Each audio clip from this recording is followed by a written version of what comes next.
Alice and I are always looking to be more healthy, and we were just talking about how fasting is one of the best ways to do that, but it's so hard. But the great thing about Prolon is that's not what you're doing. It's not that you're not eating for 5 days. Instead, you're using their science-backed program to convince your body you're fasting. You guys, this 5-day program really is amazing. It comes beautifully packaged and it does all the thinking for you. Each day is its own box. And by following their program, I know I just feel so much better.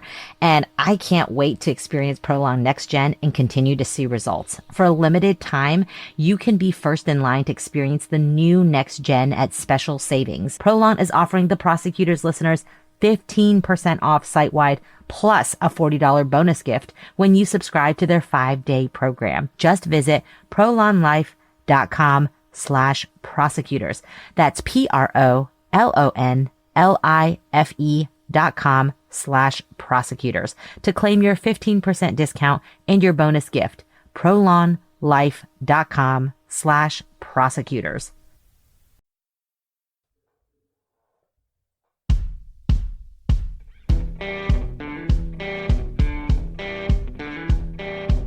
I'm Brett. And I'm Alice. And we are the Prosecutors.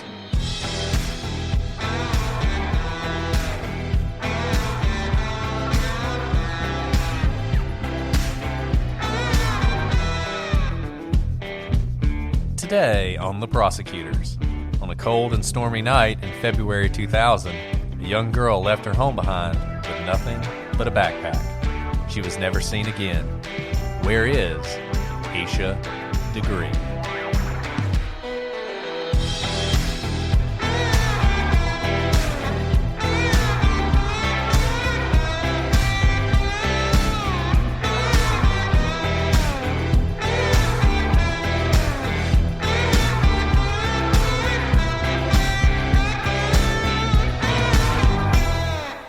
Hello, everybody, and welcome to this episode of The Prosecutors. I'm Brett, and I'm joined, as always, with my hilarious co-host, Alice. Hey, Brett. Thank you. Is that because I complained that someone didn't laugh at my jokes? Maybe. And because you are legitimately hilarious, but I felt the need to sort of, give you a little lift since people don't think you're funny. Feels a little like pandering, but I will take it. Hey, you gotta take what you can get. These That's right. days. Apparently, no one else is laughing at my jokes. So. Right. Sorry, Alice. There's plenty of people out there who love you, even if they don't think you're funny. Anyways, hi, Brett. Hi, Alice. It's good to be here with you again. It's been a little while since we've recorded because of the endless Scott Peterson episodes. So, always nice to move on to a new case. It really is. And we had fun speaking with our friend Maggie Freeling on her podcast, and we released it recently on ours. So I hope you guys enjoyed that wonderful conversation we had with Maggie. She is one of our favorites. She really is. Yeah, it's been a fun time on the Prosecutors podcast lately. We've got to do a lot of really interesting things, and hopefully we will continue to get to do that. You guys will enjoy that. So got a lot of great feedback. Thanks so much for all the kind words, for all the 5-star reviews on Apple. Keep them coming. Let us know what you think. It's always good to hear from you guys. And y'all have not been shy, so I assume that will continue. But we do have a new case this week, and it is a weird one. This is a case that I find to be both incredibly tragic and fascinating all at the same time. And I don't really know what to say about this one. Obviously, we're going to talk about it for a while, but this one kind of boggles the mind. Yeah, Brett. I mean, especially because we both have kids, it's completely believable that a kid would wander off. But the circumstance, and I say it's completely believable because if I left my front door open, my kids would definitely toddle out. And, I've been with other kids who, if they're playing make-believe, they just start wandering further and further. And maybe at first glance, this seems like that sort of case, but when you start digging in, just nothing fits together, nothing makes sense, and it just does not seem like in Aisha's case, she just wandered off because I think she knew better than to just wander off. She left that day, and we don't know where she is. And there's going to be a lot of speculation in this episode, maybe 2 episodes. I just don't think that can be helped. As those of you who know this case know, there aren't really as many facts as we would like. We're going to go through them, particularly for those of you who haven't heard this case. This is a case that deserves all the attention it could get, both because of the situation involved, and frankly, this is a case that should fascinate anybody who enjoys true crime. If you think Maura Murray and Brian Schaefer and those cases are interesting, this one is one that really should blow your mind. And I had heard about this case sort of on the fringes before I actually knew about it. And that synopsis of a girl leaves her home in the middle of the night wearing just light clothes, and it's cold and it's storming, and she just leaves. She just walks off and she's never seen again. It just doesn't seem like something that should happen in real life, but it did happen in this case. And we're going to go through the facts with you as best we can and the information we have. And as we often do, hope that someone out there has a piece of information that maybe could blow this case wide open. I will say this, there are developments ongoing even now that we can pray will solve this case, but we'll just have to see. I think for now, we'll go ahead and dive into this case, particularly for those of you who haven't heard it. It's a case that's pretty well covered in true crime, especially lately. I feel like this case has been generating a lot of attention lately, but there's still not as much as there should be. So I am going to go out on a limb and say that there are a lot of you who do not know this case. So let's get started. Essentially, it was the early morning hours of February 14th, 2000, Valentine's Day, when Asha Degree, a 9-year-old African-American girl from Shelby, North Carolina, disappeared into the night. At some point after 2:30 a.m., she slipped out of her bed in the room she shared with her brother, O'Brien, picked up her backpack that she'd packed earlier with some clothes and some candy, and slipped out of the house without anyone knowing. Despite the fact that it was very cold, it was storming, it was raining, it was windy, she walked down the highway where she was spotted by several passing motorists. And then she was gone, vanished into the night, and she hasn't been seen since. Before we dive into the timeline, I want to give a huge shout out to Reddit user J Tiger Tail, who has done a ton of work on this case and on this timeline. If you go on Reddit and you look for the post that she's made about Asha's case, incredible work, really dedicated. And even better, we reached out to them on Reddit because we've been burned before by this with our Delphi case. And not only were they enthusiastic about us referencing their work, but they also said that they listened to the show. So hello, J Tiger Tail. Thank you for everything you did. And hopefully your work's going to lead to finding Asha at some point. Absolutely. Thank you, J Tiger Tail. So like I said, going back to 2000, we'll start Friday, February 11th, 2000. This is usually where people start this story. It was an in-service day, so kind of like with our Delphi case, school was out, teachers were in.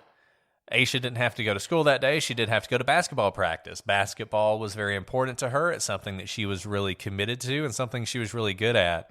Same with her brother, O'Brien. Now, Asha and O'Brien, their family was very sort of personally conservative, didn't have a computer in the house, didn't really like to let the kids watch too much television, basically because of all the evil out there in the world, and they wanted to sort of shelter their children from that stuff. I don't think that's surprising. I don't think this is anything incredibly unusual. Sometimes I think it's overstated how, quote-unquote, sheltered the kids were. They certainly had outlets, though, and basketball was one of them. And on Saturday, that next day, February 12th, Asha and her brother had a basketball game. Asha, as I said, was one of the best players on her team, and her team, in fact, was undefeated in large part because of her abilities. But on this day, she fouled out with only 3 minutes left in the game, and her team ended up losing by a single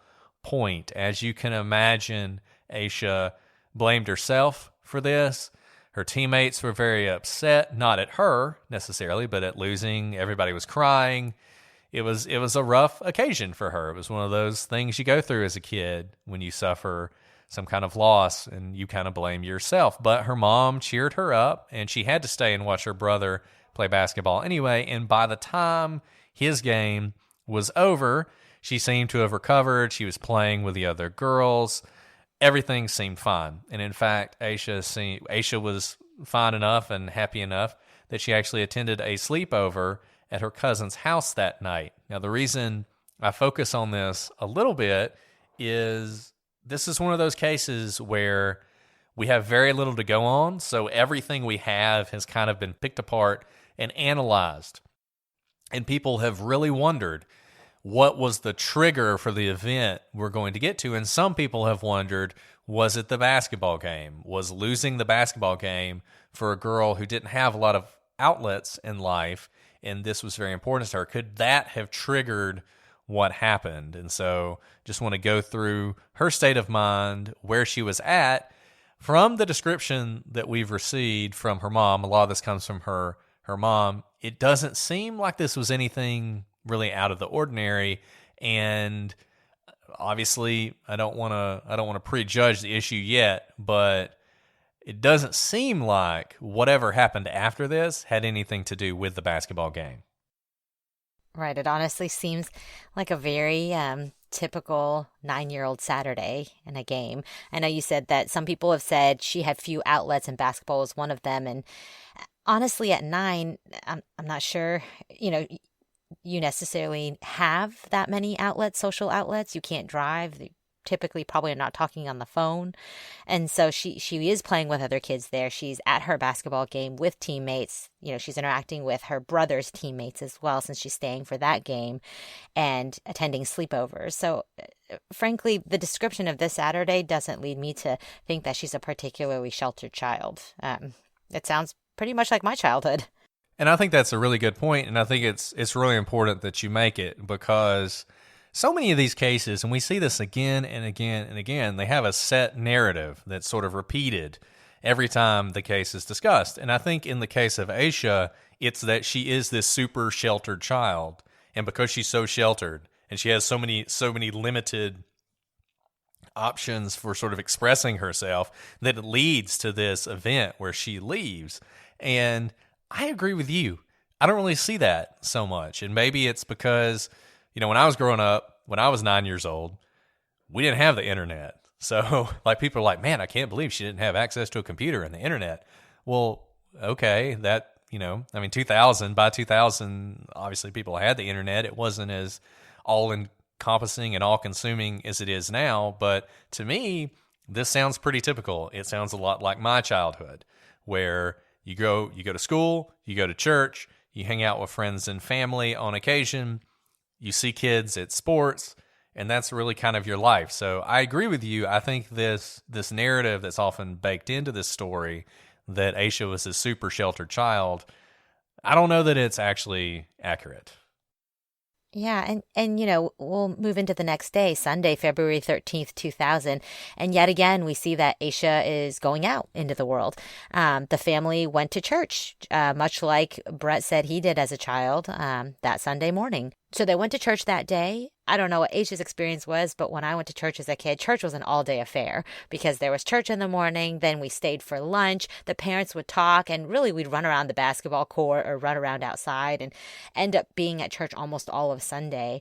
And it's actually a very tiring and fun day. And so at around 6:30 p.m., Asha actually fell asleep, but she was awoken a couple of hours later by a big thunderstorm that had just rolled through the area.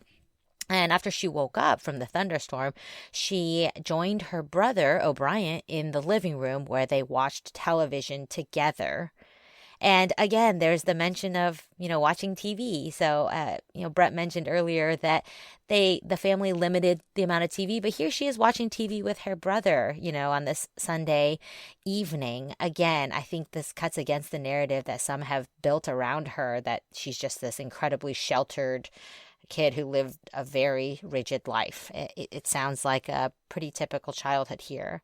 At around 9 p.m., Aisha's mom, Aquila, was getting ready to give the kids a bath when a car ran into a utility pole, and that ended up knocking out the power to their home.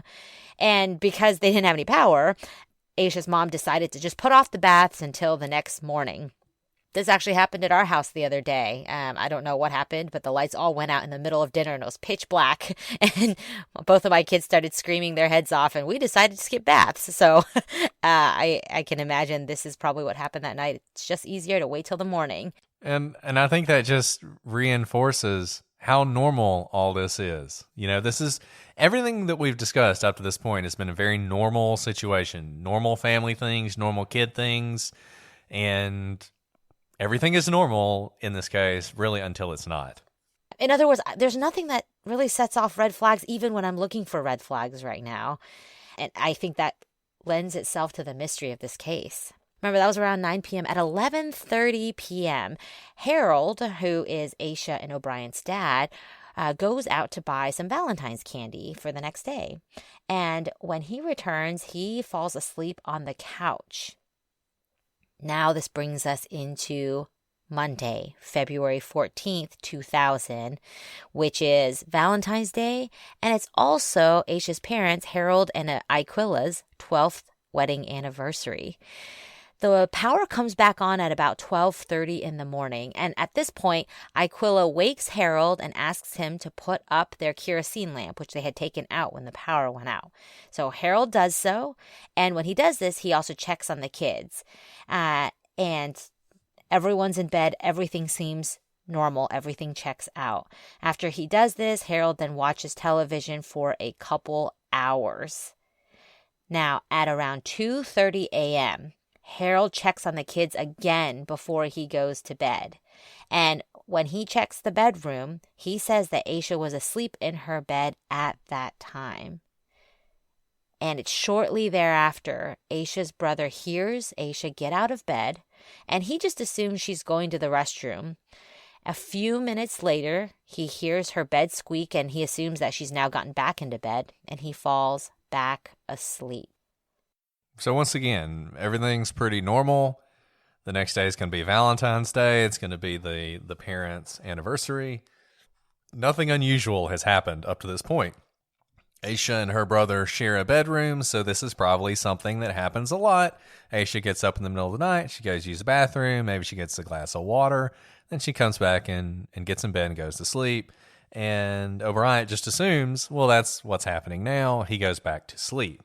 But that is not what happened. And we know that because at 3:30 a.m., so about an hour later, a trucker who is driving down Highway 18 sees a child walking on the side of the road in the wind and the rain. I mean, remember, it's storming this night. That's one of the reasons the car ran off the road and hit the utility pole in the first place. It's a terrible night. It's the kind of night you do not want to go outside in. And frankly, it's the kind of night that I can't imagine. I wouldn't want to go out in this kind of weather. I can't imagine walking down the side of the road at 3:30 in the morning in the wind and the rain. And I certainly can't imagine a child doing it. But all of a sudden, you have exactly that happening. Now, Highway 18, I mean, I've never been on Highway 18, but I've been on a lot of highways with random numbers at the end. And in the South, typically, this is going to be possibly a 2-lane highway, possibly a 4-lane split highway. I think in this case, it is a 2-lane highway. Trucks are going up and down these roads. Very rural, like nothing around. Right. This is not an interstate. This is not, and like Alice said, a rural road, not a lot around. There aren't sidewalks. This is not where you would expect to see people, really anybody, even during the day, walking down the side of the road, and certainly not in this circumstance. And this is what the trucker said that he saw. Quote, "I seen a little girl walking down the road with her book bag. She had on a little dress and white tennis shoes, and her hair was in pigtails." I mean, you just, even hearing this is just crazy. It's so surreal and unusual. It's hard to even put your finger on it. I mean, truly, he's describing the quintessential little kid, right? He even says it's a little dress. Like, not she's wearing a dress, she's wearing a little dress. White tennis shoes. White tennis shoes are just so, I mean, like that's part of uniforms. It's what kids wear. You would usually never wear white tennis shoes into the rain because they would get muddy, right? They're for church, they're for school. And her hair is in pigtails. I mean, I'm envisioning, like every 1950s, 60s sitcom, what a kid looks like. Their hair is in pigtails. They're just innocent and sweet. And Asha, I mean, she's 9 years old. We're going to have photos of her up on the website. I mean, but she is a child. There's no, she looks old for her age or anything. I mean, she's a child, and she's just walking down the road in this storm. And obviously this trucker, I think, does what any of us would do. He's very concerned. And so he ends up turning his truck around. He says, "I went back, but she never did look up at me. She looked like she knew where she was going. She was walking at a pretty good pace." So once again, she is walking with determination, with a plan. She's not looking for help. She's not looking to him to help her. The trucker actually turns around again. He was about a mile south of Aisha's home at the time. So you can imagine Aisha has been walking in this rain for a while. Even if she's walking quickly, she's been walking for at least 15 minutes in the rain in clothing that is not appropriate for this weather. If she had second thoughts, you would think at this point she'd be looking for help, but apparently she was not. The trucker circles around a couple more times. Aisha realizes that, he's got his eye on her, and so she actually runs off into the woods when he's trying to get her. At this point, she's heading down the street in the same direction as her school bus would travel to school. So it's a road that she is familiar with, and she's heading basically the same direction on the same road that she would travel every day to school. So that's at 3:30 a.m. At 4:15 a.m., so 45 minutes later, we have another trucker. This one is a former deputy at the Cleveland County Sheriff's Office. He's actually driving down the road with his son when he sees what he thinks is a young woman. Probably didn't get quite as good a look at Aisha as this other person. He thinks he sees a young woman walking down the road. He says, "It was a small figure wearing light-colored clothing. I thought it was a woman. I couldn't tell it was a child. I thought that maybe it was a domestic violence thing where a woman left the house and was out walking." Now, he does not turn around, but he does get on his CB radio to sort of alert other truckers in the area that there is a woman walking down the side of the road and to be on the lookout for her, because he's trying to make sure she doesn't get hit. Once again, these are not the kind of roads you walk down. These are not, for those of you guys who live in Chicago or New York City or whatever, these are rural roads, no sidewalks, nowhere really to walk, just some gravel where you can pull over if you have some sort of problem. That's the kind of road she's walking down. Right. I mean, I was actually driving down a highway very similar today for some witness interviews. And you're right. I mean, I didn't see it was in the middle of the day, not the middle of the night, but I drove for about an hour and barely saw another car. And usually it was coming in the other direction. And there was barely a shoulder. It's kind of one of those rock shoulders where you could kind of pull off and your wheels would halfway be on the shoulder and halfway be on grass. And there were trees on both sides. So if I had actually broken down, I would have had to walk quite a while before I could find a gas station or an exit. And there was just woods on both sides. And the kind of road where, and I'm sure you didn't see anybody walking down the road. Certainly not. If honestly, if I did, I would have probably called the police to make sure that someone sent help, because I would think that they got stranded and they were certainly not supposed to be there. So I would have called to try and get help. Yeah, and you probably would have had to even move over a little bit into the other lane because, like you said, there probably just isn't a lot of room to walk on these roads. And keep in mind, when the second trucker sees Asha, it's been about an hour of her walking, at least an hour that she's been consistently walking in this downpour, in this freezing downpour. So it hasn't been just a few minutes. And sometimes, I'll go outside and be caught in weather that I realize I'm not dressed for, and then I'll quickly change course. I'll come back in or I'll find shelter. I wouldn't keep walking in it. But here she is. She knows what she's in. She's felt the elements. She feels the rain. She knows she's wet. She's cold. But she keeps going for an hour at least. And the commitment to this, to whatever she's doing, the commitment she is showing to continue doing it, and maybe she's more afraid of the truckers than she is of the weather, but she also hasn't turned around. She's not heading back towards her home. So it's kind of it's mind-blowing. It is mind-blowing. It's mind-blowing that she's doing this in the first place. It's mind-blowing that, as Alice said, an hour into it, she's still doing it. She is still committed to doing whatever it is that she's doing. Brett, you noted that she was going down the road that her school bus would have gone down, so she would be familiar with this road. But I would bet that she's actually never walked down this road for an hour. I bet the only time she's ever traveled on this road was in a car, because I don't think anyone would have let her walk. The school bus driver wouldn't let her walk it. Her parents wouldn't let her walk it, not out of being sheltered, but just because you wouldn't walk on this road. So though she may be familiar with the road, for those of you who may have walked a path that you've driven often, it's obviously a very different view, and it feels different when you are walking what you typically drive. No, I bet she never in a million years had walked down this road. I think you're 100% right about that. And I just keep putting myself thinking back to the little town I lived in growing up in the middle of nowhere, and the little, rural highway that I used to take to school every day. And I can't imagine walking down that road. And I can't imagine walking down it past my immediate neighborhood. It just, for the same reason you're saying, it would just feel so unusual and so alien and frightening for a child to do that. I hate to keep harping on this, but it's inexplicable, frankly. So both truckers will eventually take a polygraph for whatever that's worth, but they will both pass them. And at around 6:30 in the morning, Asha's mom goes into the kids' rooms to check on her daughter.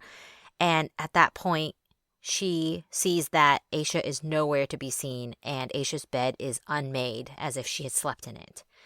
At 6:39, they call 911, and within an hour and a half, bloodhounds were on the scene, as were dozens of volunteers and rescue search personnel. And despite really, a well-organized search that was put together quickly, Asha's never seen again.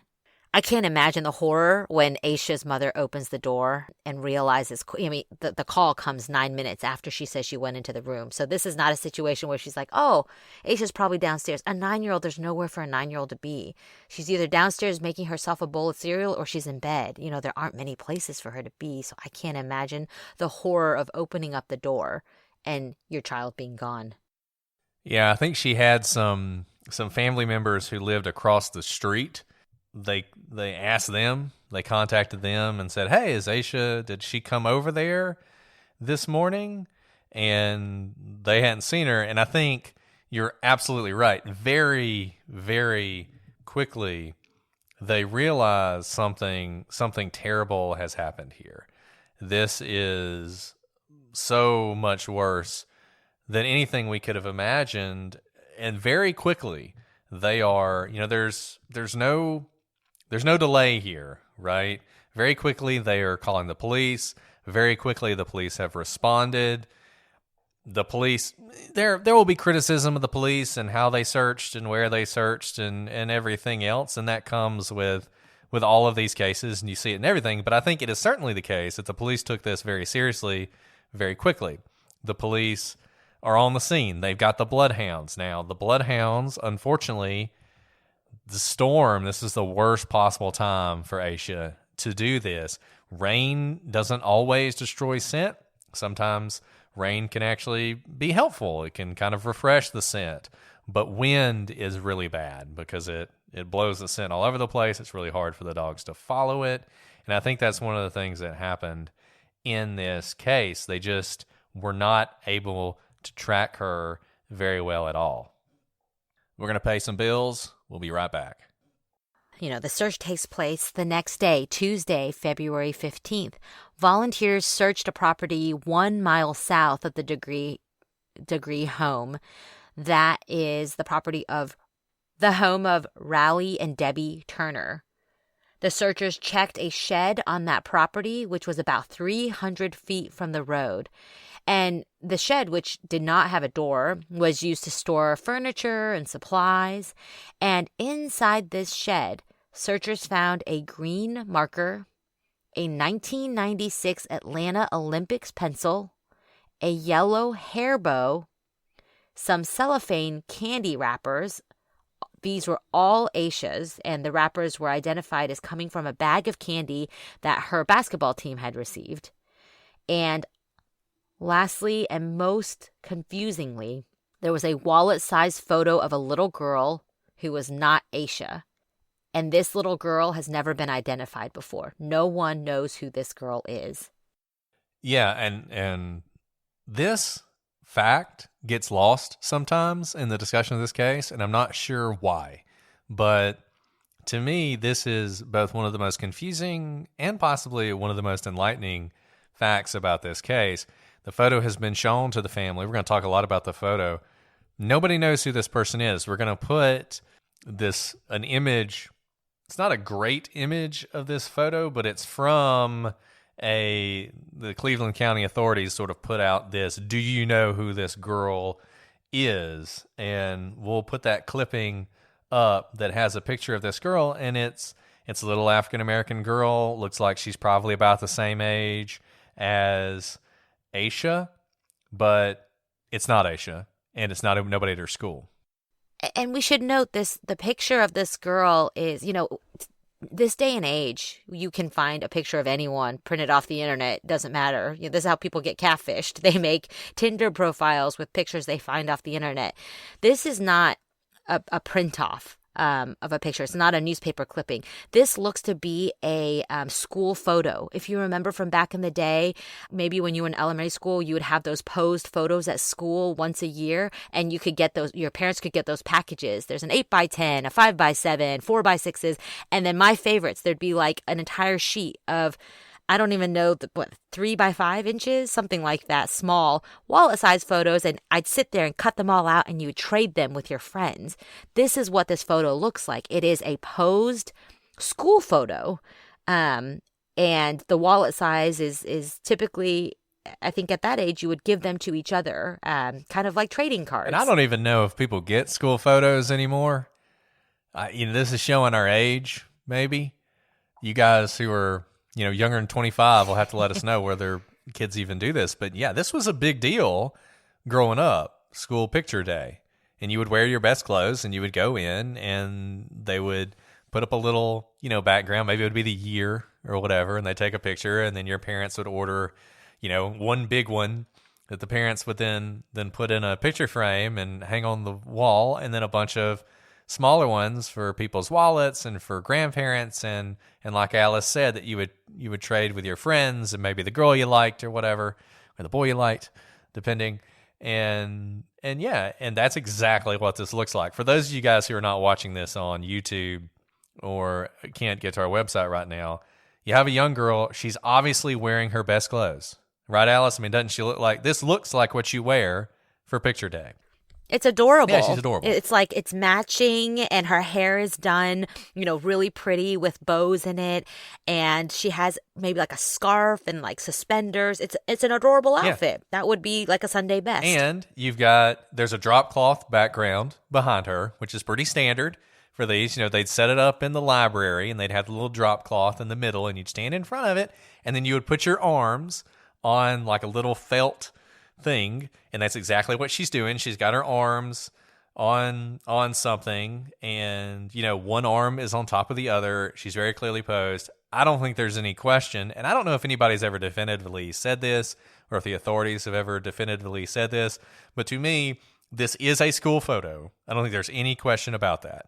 This is a school photo, but the weird thing about it is it shows up with a bunch of Aisha's stuff, and nobody at her school recognizes this person. No, none of her family recognizes this person, and to this day, this person has not been identified. So if you don't do anything else, look at this photo. Go to the website, look at the photo. Do you know the girl in this photo? It may not mean anything. It might mean everything, but to this point, at least as far as I know, and I wasn't able to find any confirmation of this, if this person's been identified, I was not able to find confirmation of that. So if that has happened and you know that, let us know. And just, no, I'm going to list the items found one more time. And the idea is that they are affiliated with Aisha, but they are such typical things that a 9-year-old girl would have, say, in her pockets at any given time. A green marker, a 1996 Atlanta Olympics pencil, a yellow hair bow, some empty candy wrappers, and then this photo of a girl that has not yet been identified. It just seems like a random assortment. If you were running away, it doesn't seem like this is what you would take with you. You might take some, granola bars, maybe not candy. Candy just seems like passing the time, that you have some treats, let's eat those, but it's not really to sustain you. Instead of a hair bow, maybe you'd bring an extra pair of socks or underwear, maybe a jacket because it's a cold day. Instead of a pencil, I don't know, maybe a pencil and paper so you could write things down if you were actually, say, running away.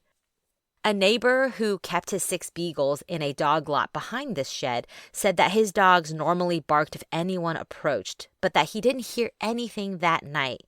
And yet another neighbor also reported nothing suspicious either. One thing to note, though, it was storming pretty loudly that night, and it was raining. And so any scent that may have come from Aisha may have been hidden from the dogs, and they may not have heard her if she was walking towards the shed because there were thunder, lightning. It was a loud storm. So the fact that the dogs didn't bark, I don't think necessarily says that no one approached the shed that night. I think that there were just too many, the elements were too loud at the time. What I think you can take from that is Aisha was probably there by herself. If, for instance, a car had pulled up and Aisha and somebody had gotten out and gotten her out of the shed, you would think in that circumstance maybe the dogs would have barked. Now, it's possible with a storm going on, even that would not have roused them, but it seems like Aisha obviously was there, and she obviously didn't alert the dogs. The dogs were not upset. I think it was more likely if a car showed up that the dogs would have been upset, which makes me think that whatever happened to Aisha probably did not happen at that location. What I imagine happened there is Aisha stopped. It was raining. She was seeking some shelter. I mean, this could have been after she ran through the woods. It's described as woods, but my understanding is it's more just like a copse of trees. And so she was able to sort of lose herself in the trees, but it wasn't like she was running into the forest, right, when she ran away from the first trucker. And so you can imagine she sort of gets to the tree, she's back on the road, but eventually she comes to the shed and sort of seeks shelter in the shed. There's no door. She just walks in. Now she's not being rained on anymore. Maybe she has some candy, and while she's getting the candy out of her backpack, some of these other items fall out is one possibility of what happened, and then she just continues on at some point. These are all possibilities. There are maps, lots of different maps you can look at when it comes to this case, and we'll post some of that stuff online as well, and you can sort of see where all these things are in relation to each other, but they're pretty close. They're within, a couple miles, which is what you would expect, of Aisha's home because she is traveling on foot at this time. And that's about it. That's about all the searchers find at that point in the immediate search for Aisha. They have this the next day. They find these items, and you got to think they thought, we're on the trail. We're on the trail now. We've got a couple people who sighted her. We know the general direction she was heading. We know that she stopped here at this little shed for some period of time. But unfortunately, the search goes nowhere, and nothing happens in this. Remember, this is February 2000. Nothing happens in this case until August of 2001. So fast forward to August 2nd, 2001, and we have another event, which is very unusual. And as dark as this case has been, the case now takes an even darker turn. It's August 2nd, 26 miles north of Aisha's home. So not only 26 miles away, but 26 miles in the opposite direction, which she was traveling. A gentleman named Terry Fleming is grading land off of Highway 18 for a driveway when he unearths a black trash bag. So he's basically, he's leveling this land off with an earth mover. And in the process, I'm sure he's always digging up things, but one thing he digs up is a trash bag. Now, he just kind of continues on with his work. But there's something about the trash bag that sticks with him.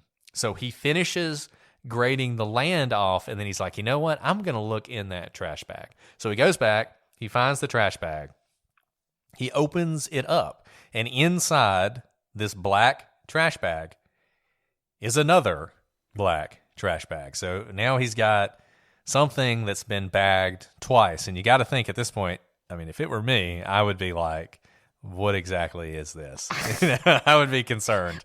Really? You would? I would be like, I'm not touching it. I know. I might just call the police at that point. But he continues. So he opens the next trash bag. And inside this trash bag, he finds a black and tan book bag. Written on the bag were Aisha's name and phone number. He takes the bag with him home. He mentions it to his wife, and his wife recognizes Aisha's name, and he calls the police. The police will later state, and this is an unusual thing to state, but this is what they say, that 90 to 99% of the bags, or of the items in the bag, belonged to Aisha. What constituted that 1 to 10% is unclear, and they haven't shared that, but there's been a lot of reporting and a lot of leaking on this, that the bag contained clothing, a pencil, and a sheet of paper. Some people have also said that it contained Aisha's basketball jersey. Now, the location of this bag was about 50 yards from the road, so about 50 yards from Highway 18 in sort of a swampy area. There was a creek nearby, and locals said this had once been a swimming hole, and so that was sort of the general area where this bag was uncovered. At this point, the police launch a massive search. This is the first thing that they've had in over a year, and it's a bad one because now, look, Asha Degree did not bury her bag. Well, she did not walk 26 miles north. Right. She didn't walk 26 miles north. She did not put her book bag in 2 different black trash bags and then bury it there. Obviously, something happened to Aisha, and there's another individual involved, and that individual has buried this bag in this location, and that makes police think, well, if the book bag's there, it wouldn't be surprising if Aisha is somewhere near. And so the police launch this massive search. The problem is, like I said, this backpack is already in sort of a swampy area, and the rest of the area is really rough. You've got like densely wooded terrain, difficult terrain, and terrain that was so dangerous that only trained professionals were allowed to take part in this search. There's a gentleman named Randy McKinney was the search coordinator, and he said, and I just thought this was a very sort of This worked for me in explaining how difficult this search was. He said if you took 10 oranges and hid them in the search area, that the searchers would be lucky to find 2. And the search turned up nothing of significance, though given the difficulty of the search, it's hard to say how significant that is, that it didn't actually turn up anything. But nevertheless, despite this massive lead, it dies away again. This is the second time we found something related to Asha that leads nowhere. Fast forward all the way to 2016. This case, the good thing about this case is people are still looking into it. They still care about it, and the FBI is involved. And the FBI, in conjunction with the Cleveland County Sheriff's Office, releases information about a car that Asha may have gotten into on the night she disappeared. The vehicle is described as an early 1970s Lincoln Mark IV or a Ford Thunderbird, and we will put photos of both those kinds of cars on the website. They are dark green with rust around the wheel wells. The police are vague on what they know and how they know it about this vehicle, but apparently a witness came forward and said that they saw Asha getting into a vehicle matching that description the night she vanished. Now, the thing about this 2016 sighting, and I don't know how much we want to harp on this, but the thing that's weird to me about this, and one of the reasons I'm just not sure about this, is number one, 2016 is a long time after 2000. It's not clear to me, and it's not clear to me whether the witness came forward in 2016 or this is information the police had for a while, and it just took them this long to release it. I'm not sure which of those is true. If it's the first, then I question the reliability of this witness, and I don't really understand why it took them so long to come forward, though, frankly, maybe they were listening to a podcast and didn't even know this was a thing, and then they heard this, and they brought this information forward, and that's possible, and we just don't know. If it's the police waited, then that makes me think of Delphi, and it's concerning that they would hold this kind of information that long, but we don't actually know what the circumstances are. Right. And what would concern me about if this information came out, actually, if the witness came forward 16 years later, is if you saw this situation, even if you knew nothing about Asha's case, it's a strange scenario to watch play out. In the middle of the night while it's storming, someone pulls up probably off of Highway 18 where typically cars don't stop, and you see a young child get into the car without other adults around her. That is just a strange scenario. If I saw that even in broad daylight, I would think, should that girl be getting in that car? Is that her father or mother?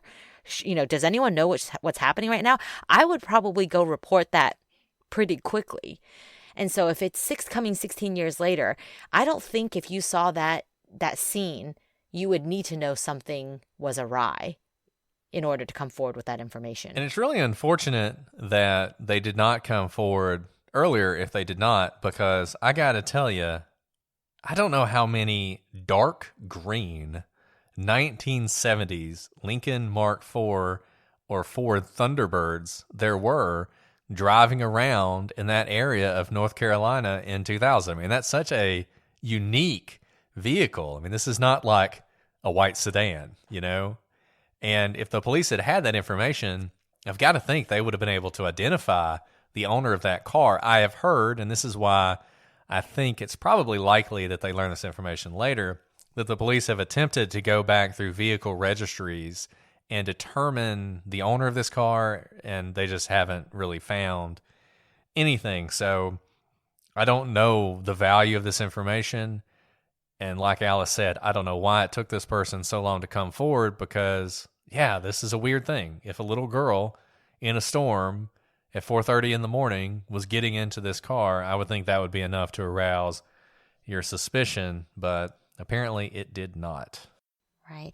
And now the other thing that Brett mentioned that really makes kind of your antenna go up is the fact that the police say 90 to 99% of the contents of the backpack belong to Asha. You wouldn't say that if all of it belonged to Asha. What that says is something in there did not belong to Asha. let's talk about what's in that backpack. In 2018, investigators issued a statement seeking information about new items of interest that were found in Asha's backpack. This included the Dr. Seuss book, McElligot's Pool, and a New Kids on the Block concert t-shirt. Now, neither of these items belonged to Asha, but the book was from her school library. And so I guess this is the 1 to 10% that did not belong to her. I guess. Once again, I don't know. Why did it take 17 years? I mean, they describe it as new items of interest, but these are very old items of interest, right? They knew about these items in 2001, but for whatever reason, they held on to these and didn't mention them. Now, what the significance of them is, I don't know. I mean, the New Kids on the Block concert t-shirt that did not belong to her, that's weird. I don't know why she would have that item in her Like, backpack. who does it belong to? That might help, if you go look at this shirt, it looks like a kid shirt. I mean, it's colorful. Do they know the size of the shirt? I mean, I assume they do. I don't know the size of it, but Yeah, I don't know. I mean, just looking at it, but who knows, right? These concert t-shirts, especially in 2000, it could look like a kid's shirt, but be for an adult. I mean, to me, it looks like a kid's shirt. I think it's probably a kid's shirt. Because of the way it's cut, there's stars on it. It's very colorful. Was it a friend's? And, at basketball, after her basketball game, she accidentally grabbed someone's shirt, or she had to borrow it, or she slept over at her cousin's. Was it a shirt that was at her cousin's that didn't belong to her cousin, and she borrowed it because she thought it was cute? We have no idea. You would think if that were the case, they would have been able to identify that at this point, right? You would think. The FBI is very involved in this case. There's a page dedicated to Asha Degree on FBI.gov, and in describing these items, they just say they released them hoping to jog the memories of people who may have helpful information. Once again, that's a long time to wait to jog memories. I don't think you were going to convict anybody. We talk about holdback evidence a lot and why the police often don't release information. I don't think you were going to convict anybody on the concert t-shirt, the New Kids on the Block t-shirt. Interesting thing about New Kids on the Block, they've sort of enjoyed a resurgence here recently, but by 2000 or 2001, when the backpack was found, New Kids on the Block they weren't still touring, like they were big in the 80s, and then they went away, and then they sort of have a nostalgia thing going on now. So of all the concert t-shirts to be in her bag, it's weird that it's that one. The book, I mean, they say it doesn't belong to her, but they say it's from her school. One thing that's not clear is, did she check it out? Was this a book? How unusual is it that the book's in her bag, I guess, is what I'm saying. I mean, I don't think we think that she stole it from the library. So is it unusual that she had it, or was it, like I said, just a book that she had checked out? We don't know, and the police have not told us. Right. And now and like we said at the beginning, there are still developments in this case, which is very heartening because this case is still cold 20 years later. And the latest development is that in November of 2020, just a couple months ago, a state inmate and convicted sex offender named Marcus Mellon wrote to the Shelby Star to say that he knew what happened to Asha. And he wrote, quote, Asha Degree has been missing for over 20 years. About 4 months ago, I had found out her whereabouts and what had happened to her. She was killed and then took and buried. I do know how and what town she is in. I hope you get this letter and do come see me. It's on the up and up, end quote. The facility that Marcus Mellon is in has been in the grips of the COVID outbreak for months, as many jails and prisons have been. And so that has actually delayed authorities the ability to follow up on this tip. To be honest, a lot of inmates write letters to prosecutors and media outlets to say that they know something about some case that doesn't involve them. Sometimes it's to get attention. Sometimes they do hear things through the jailhouse. They learn things. Sometimes they're bored and they're making up things and want kind of their time in the limelight. And then sometimes you get real information. The problem with this is there's just been no ability to follow up on it to date because of the current restrictions for visitors due to COVID. Yeah, I mean, a couple things about this. The first is this could be huge. This could be the break we need. I mean, this could be the break that allows us to find Asha. That could happen, and if it happens, it's gonna happen. You got to think fairly soon. There's been no follow up on this, at least in the press yet. This was November 2020. That wasn't that long ago. There were a lot of COVID cases in this location at the time. I am sure the police will speak with this individual and they will do what they can to follow up on it, and we can hope that it works out. Like Alice said, I think the most likely thing is that this is going to be a false tip, unfortunately. I hope I'm wrong, and I will gladly eat crow on this if I am, but this does happen a lot, and I think that's probably the most likely thing. I think the most likely thing is that somebody saw something about the upcoming anniversary of Asha missing and made this up, or maybe overstated what he heard. I was going to say, actually, probably more likely to give this guy some credence is he might not be completely lying, but he might have literally just heard the name Asha, overheard someone saying it, and then that's all he knows. Right. Or we have that a lot where we follow up on a tip and someone's like, I know exactly who the kingpin is. And we show up and they're like, well, I don't really know who the kingpin is. I heard someone talking about the fact that there was a kingpin. I'm like, come on, man. Right. Or somebody heard some other guy say, yeah, I bet that Asha Degree, she's probably buried in, the swamp over by such and such. And now he's saying, I know exactly where she is. She's buried in the swamp by such and such. So it's just impossible to know exactly what he heard. One thing that I will note about this, though, and we talked about this in a lot of our cases, this is why if you believe any conspiracy that involves more than a couple people, I'll take the Scott Peterson. We'll go back to Scott Peterson and the burglars, and there's like 4 burglars, and the idea is that these 4 guys have somehow kept this a secret all these years to protect whichever one of them it was that killed Lacey Peterson and framed Scott.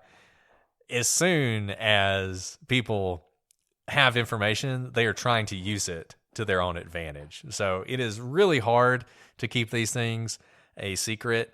Honestly, one of the reasons I doubt that this guy actually has this information is because I'm surprised if there was somebody in the jail who knew about this, that it would take them 20 years to spill it to somebody else. But it is certainly the case that if someone knows something and they think they can get anything out of it, they're going to share it. And that's what this gentleman is apparently doing. He's going to try and share this information probably for some sort of benefit. So that's the timeline. That's where we're at. Like we said, this is a case that's pretty old, but it's a case that's active, and it's a case that needs your attention. We are going to talk a lot more about this case in the next episode. We should finish up with the next episode, but we're going to go through some of the unusual things about this case. We're going to dive deeper into that night and the weird things that are happening and the fact that Asha's leaving and what it means and what some possible reasons are for it. We'll give you some theories about what might have happened and who might have been responsible. But the most important thing you can do is either go on the website, if you're watching this on YouTube, take a look at that photo, see if you recognize that photo, see if you recognize those cars. I think that's a long shot, but this is one where the police, it feels like they can solve this case. It's an old case. I don't know if they'll ever solve it, but it feels like maybe they could find Asha. And it's an old case, but I think it's one that maybe is unusual and as weird and as evocative and frankly as creepy as it is, hasn't gotten maybe as much widespread attention as you would think. I don't think there's any documentaries on it. I don't know that Investigation Discovery ever did like a Disappeared episode on it or anything. So you may never have seen this picture. So go take a look at it. See if it rings any bells or it brings up any thoughts to your mind. We're going to be back next time with more information on this. If you have any thoughts you want to share, prosecutorspod@gmail.com, @prosecutorspod on all your social media. You can find us on YouTube. You can find us on Reddit.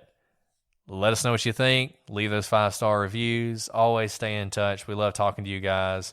We love really digging into these cases. You guys always have such awesome insights, and we're big believers in the wisdom of the crowd, and it's the kind of thing that could help us solve this case. Well, Alice, do you have anything else before we sail off? That's it. Come and join us for the unusual aspects. If you thought this was unusual, there's even more for you. Yeah, this is a weird one, guys. This is a weird one, and we'll talk more about some of those things next time. But until then, I'm Brett. And I'm Alice. And we are the Prosecutors.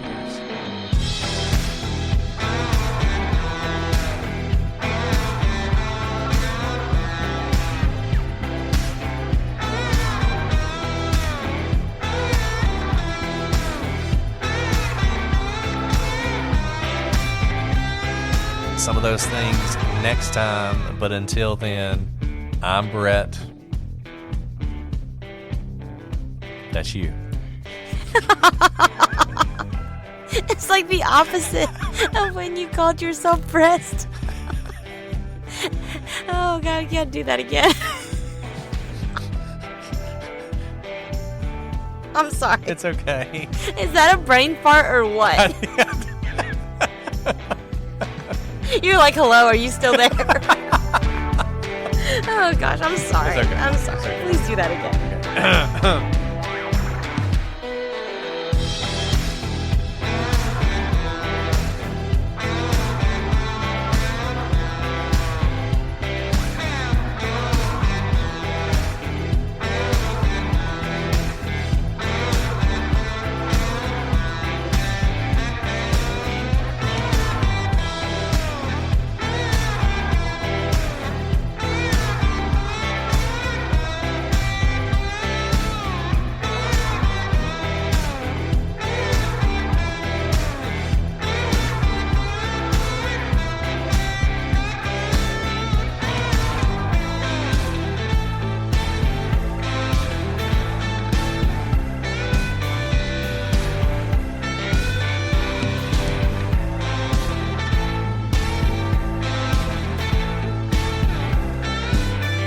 Know that my brothers once got a dog and named it Alice so that they could say things like, Alice is peeing on the carpet.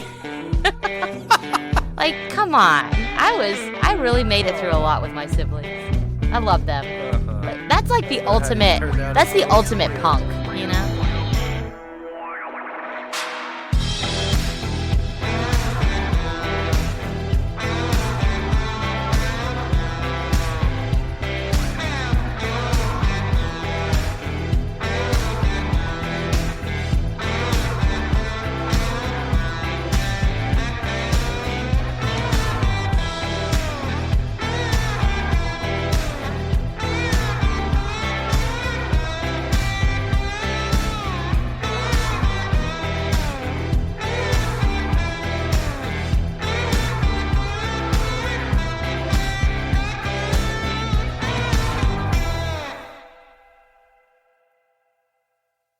Shopify is a platform built for growth, whether you're just starting out or already running a thriving business. From managing inventory to creating a seamless checkout experience, Shopify is designed to handle it all. And it doesn't stop there. Shopify helps you sell everywhere your customers are, online or in person. It's the ultimate tool for turning big dreams into big wins. Sign up for your $1 per month trial period at shopify.com/OPP. If you're looking to streamline your audio advertising buys and maximize your revenue, look no further than Triton Digital's programmatic audio advertising exchange, A2X. The private exchange consists of only licensed broadcasters and top-tier internet radio publishers, assuring the quality inventory and brand safety you can trust. Visit www.tritondigital.com to learn more.